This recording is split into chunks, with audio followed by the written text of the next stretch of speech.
I think when we initially had our first call, I remember you painting out the picture of how it would go, i.e. you get in touch with the landlord, they give you their property. There was a lot of rejection, a lot of rejection. I had just moved city, well, we had just moved city. We just moved jobs, we work as full-time doctors.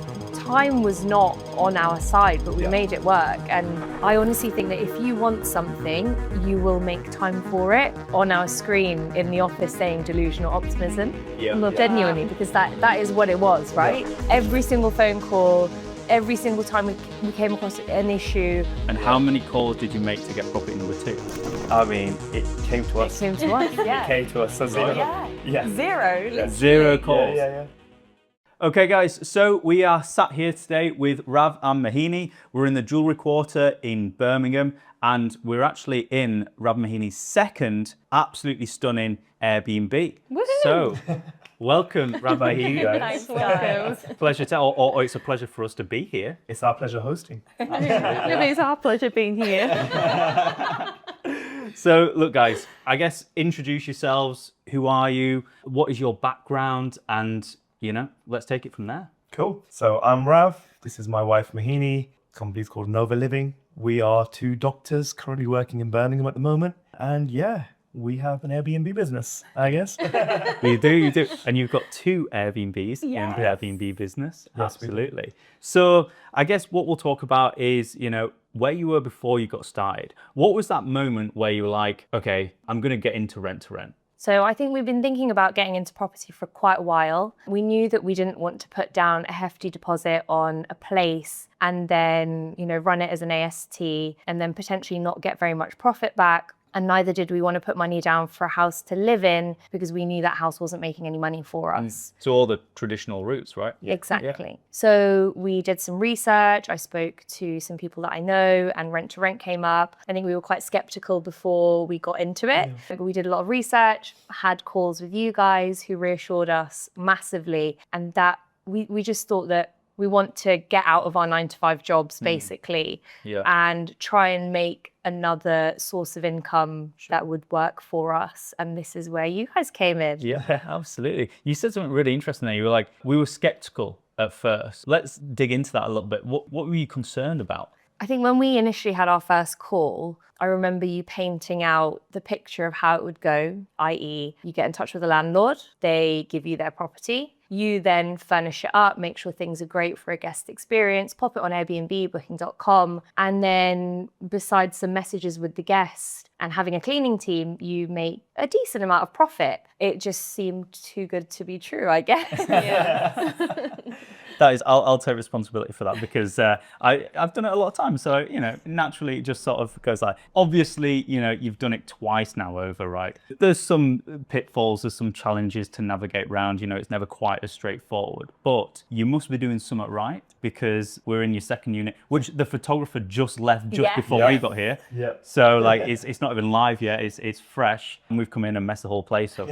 But sorry about that. But yeah, so here we are, 2 units. Let's go to the start of when you began with the academy. How was your journey at the very beginning of market research, landlord outreach? How did you find all that? Well, we obviously, wanted to go quite aggressive. We were very keen to get started and have some successes. So we started with the modules, which were really helpful. They also guided us whilst also reassuring us, and you just didn't make it seem like too far away. Everything felt reachable when we were working our way through the modules. But then there were kind of little tasks to go and complete, and it was done very step by step. The pace at which we were working was perfect, I would say. Everything was easy to digest, but then you were only like a text or a call away as well, so we didn't feel like it was just a bunch of modules and we were just left to complete them all. We obviously gained a lot from modules, but also having you guys there, little voice messages, calls, etc., provided that extra nuance, which helped us understand the game a little bit better. But yeah, it was pretty smooth, I'd say. Absolutely. Yeah. How did you find landlord outreach?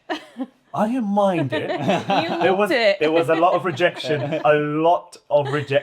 and I had to build quite a tough shell. I can safely say my first call to an estate agent was an absolute shocker. But now you polish it over time, and now I don't even need to think about it. Yeah. But my first one, I had a whole script laid out, the questions, what I expect their responses to be. Now I just call off the cuff, whether it be at work, on a drive home, and I feel a lot more comfortable with it. It's like finding gold, essentially. Like, but it's worth it because obviously what that can bring you, the doors it can open, you don't mind putting all that effort in. So yeah. And you put a lot of effort in. Yeah. He did. It did. I had a whole spreadsheet out, but it was worth it, and you also get to understand the game.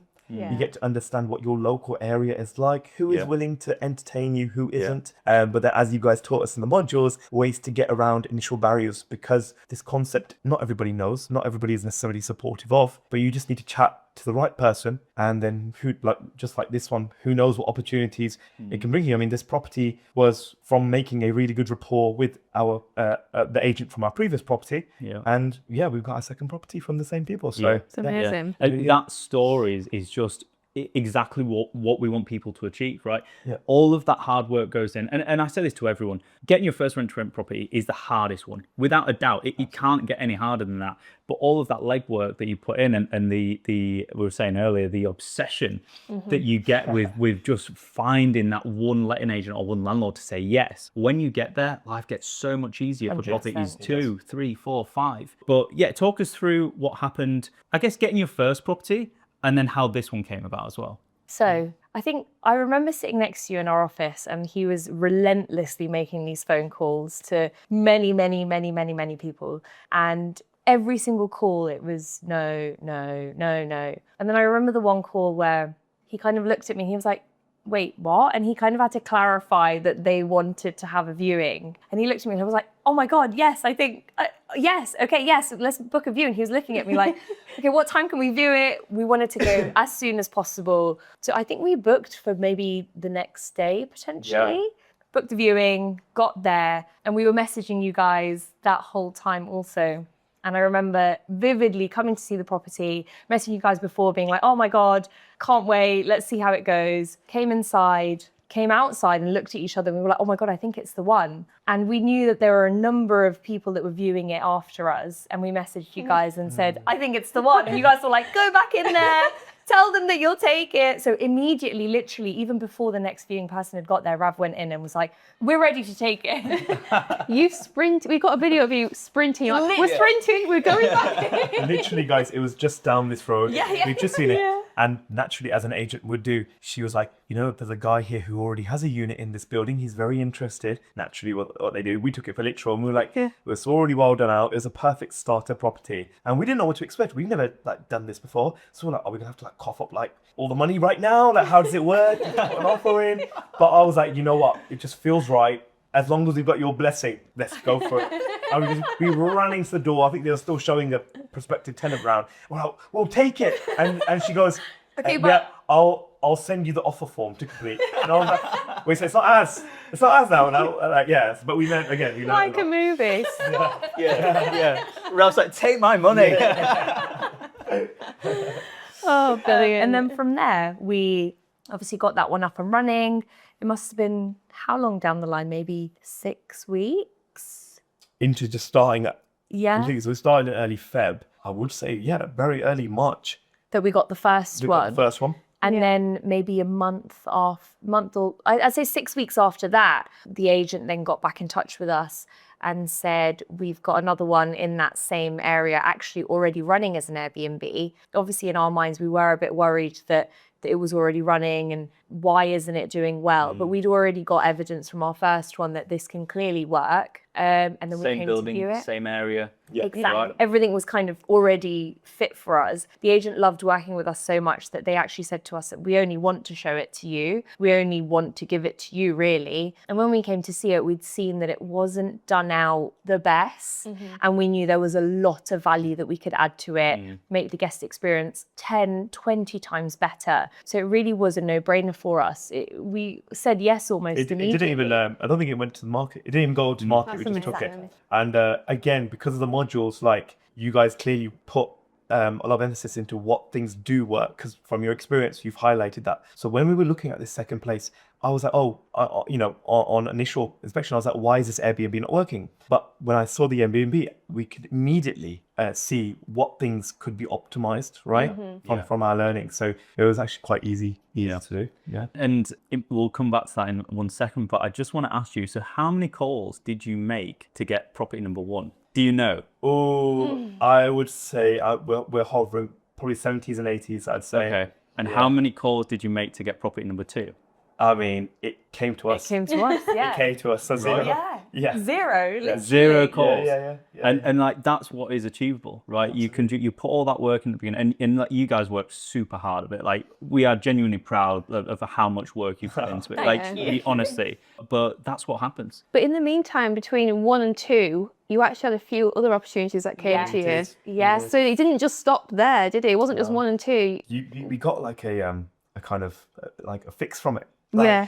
Being like, at first someone saying yes, it might be open to a company let. Then, obviously running the numbers, going to many viewings. We were finishing our shifts at the hospital, going straight into town, back-to-back viewings. And we worked like an coming hour back. away from town. Yeah. So we were literally going through these shifts. He would get a call at lunch being like, okay, we've got one. We'd be like, okay, well, we'll come today. Yeah. And that would be all of our evening plans out the window. We would run to the city centre, look around. But one thing you guys said is that it has to fit a certain criteria. Again, from experience, what does and doesn't work. And yes, sometimes we would love the property, right? Yeah. Oh, it looks so nice, but the logistics wouldn't work or the numbers wouldn't work. Or sometimes vice versa. We'd look like we're making loads of money from it, but it needed so much doing to it, or there were like, some old, etc. But yeah, when it fits, and then it's just a smooth journey from there on out, isn't it? Yeah. So there'll be a lot of people that are watching this and they're going, okay, they've heard, let's say from people that Airbnb sucks, rent to rent doesn't work. But actually it's just the main fundamentals, isn't it, of what this property can offer a prospecting guest. What do you think when you walked into this property the first time when you're on the viewing, what were they missing that you guys knew you could introduce? So when we initially walked in, it did not feel like home at all. I think we focus a lot on guest experience, and we want a guest to walk into a property and feel like this is their cozy space for the next few days. And that when we initially walked in, it wasn't giving that at all. The space itself is lovely. It's a 2-bed apartment, very big, very spacious, but the furniture that was used was super outdated. Nothing felt like it fit together. Sure. I felt stressed walking through the apartment, basically. So the hard furnishings were provided with the property, the sofa, the beds, but we knew that we could add some fluffy duvets, add some lovely pillows, stage the throws in a nicer way. And also, I think, pick colours that are easier on the eye. Because when you walk into somewhere, you don't want bright things in my... It's not what I want anyway. I want to feel bright calm. things. I want to feel calm, Yeah. exactly. So we knew there was a lot that we could do with it. Absolutely. And you have. Yeah. It looks amazing. You've done a honestly fantastic job. Yeah. And I think that's what is more impressive on this one is like the first unit you got a interior design staging company in. Yes. They did all the heavy lifting and things for you. But that now you've realised actually you can take that task on and do it yourselves. Yeah, absolutely. How have you found that this time round? So the first time it was a completely empty property, and we costed up how much everything would cost us doing it ourselves versus getting someone in. And it worked out a very similar price because I didn't know where to look for things. I didn't know what to use. When it came to staging a property, I didn't really understand the elements in each room that were needed. So I think it was integral to have someone come in and do the first one from start to finish. And because we go in quite often into that first one, just to do spot checks, see how everything's going, make sure all is well. We then went in and I analysed everything and I saw what it took for a room to come together. And we basically took those principles and applied it here. So even in this room, there was a coffee table that was provided, but we knew that it wasn't the same sort of feel that we wanted. So we switched that out to something else. But yeah, that's how we moved forward. And I think that's great as well because the first unit was working. So you knew that the staging was like, okay, that's obviously working for this audience, this market around here. Let's just copy and paste it. Exactly. Right?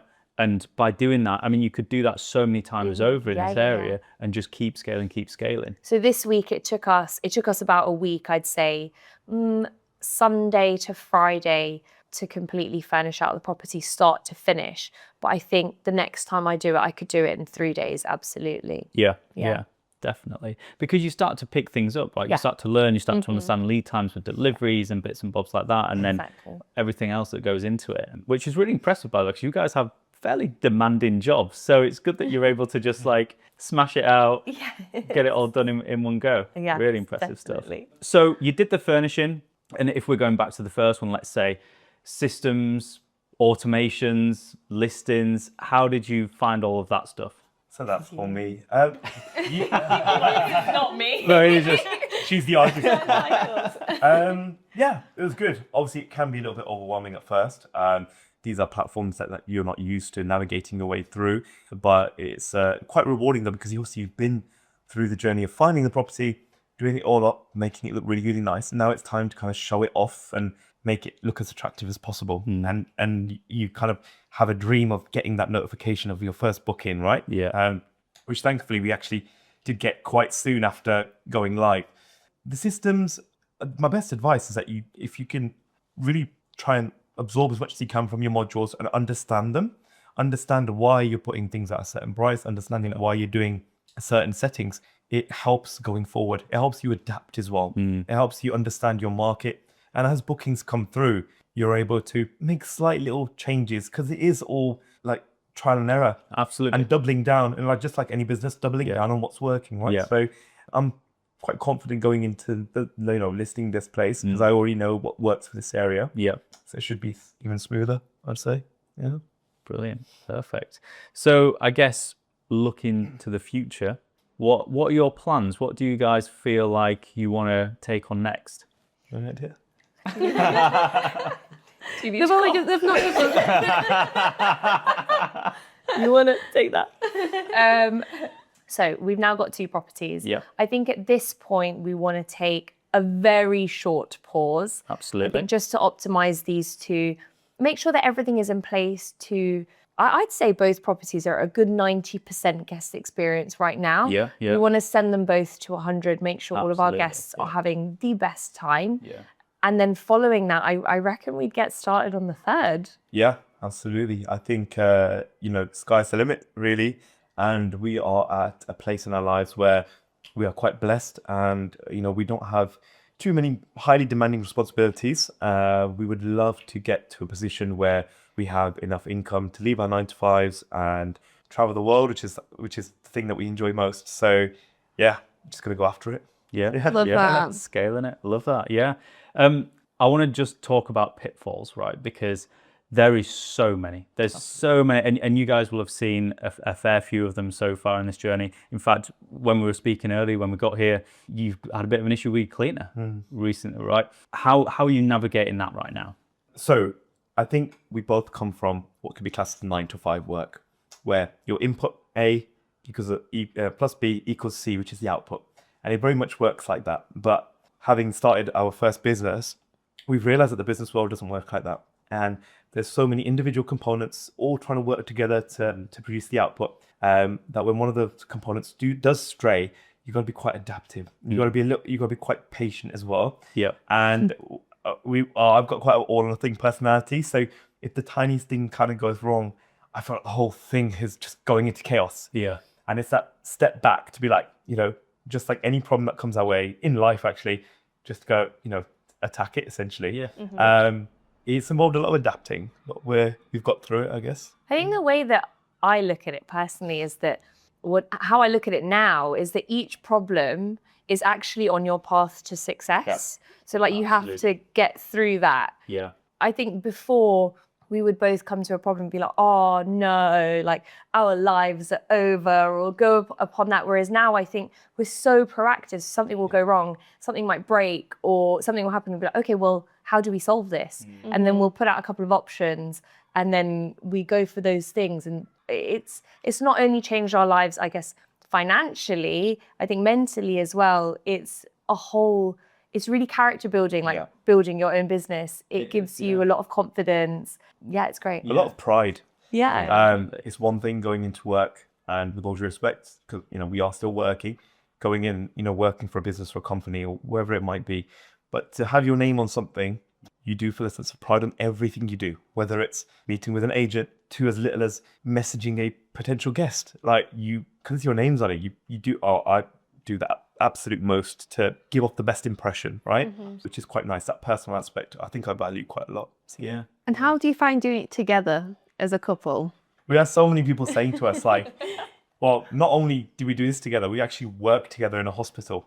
And we have so many people saying to us, oh, could never work on my other half. It's too much. We don't work well together.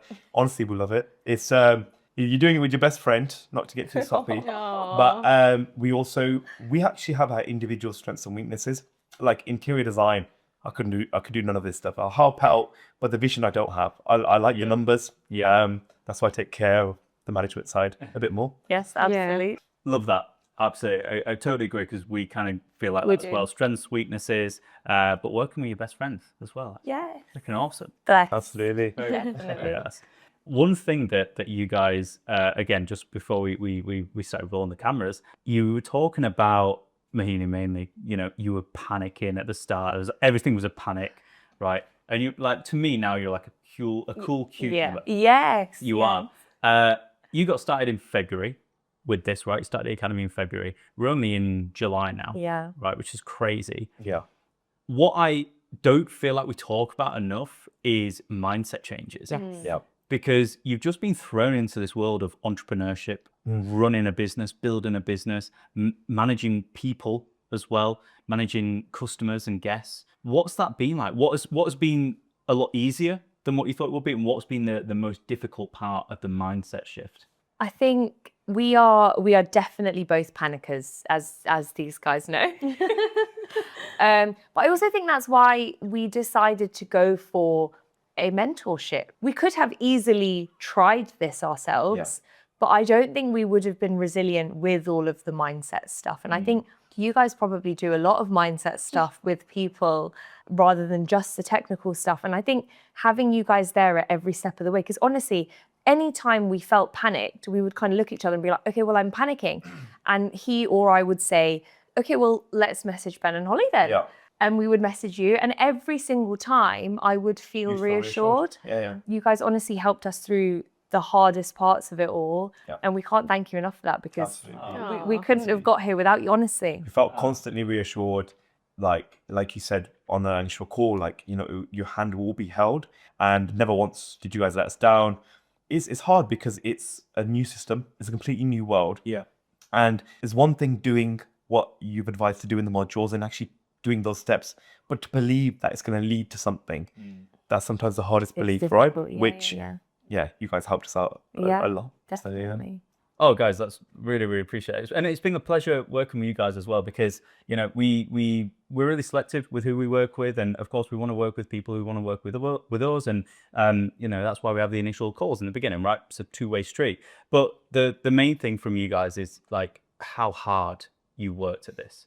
The delusion at some points, which I fully respect, because you need it. You do need it. And it's pushing through all of those things mentally of going, what if this doesn't work out? Yeah. And to be able to just push through and have that resilience, like, that's all on you. We can give you reassurance. We can be there in the moment of need. But it's you guys doing the work, right? It's funny that you say delusion, because we have a post-it note on our screen in the office saying delusional optimism. Genuinely, because that is what it was, right? Every single phone call, every single time we came across an issue, or when furnishing got hard, or we were here late at night, that is it, delusional optimism. We would look at each other, delusional optimism, let's go. And that's how we got through it. Absolutely. And it worked. It did work. It pays off. It naturally also means a lot, because you guys have done the same thing as us. You worked your 9 to 5s, you've built this business. So naturally that, it means a lot more when it comes from some people who are already doing it. Just trust it that little bit more, right? And then, we look at the alternative. The job will always be there. The 9 to 5 will always be there. Very true. You've worked hard to get to that stage, but is there something even better just over the fence? Why not? They say, what's the saying? Reach for the stars, because if you fall, you land on a cloud. So that's exactly. That's what we use sometimes when we think we're reaching for too much. Yeah. Perfect. And you said just then, which perfectly follows into my last final question. Someone's on the fence, and let's say someone is watching this right now and they're on the fence and they're thinking, Rav Mohini have done it. What have they got that I haven't?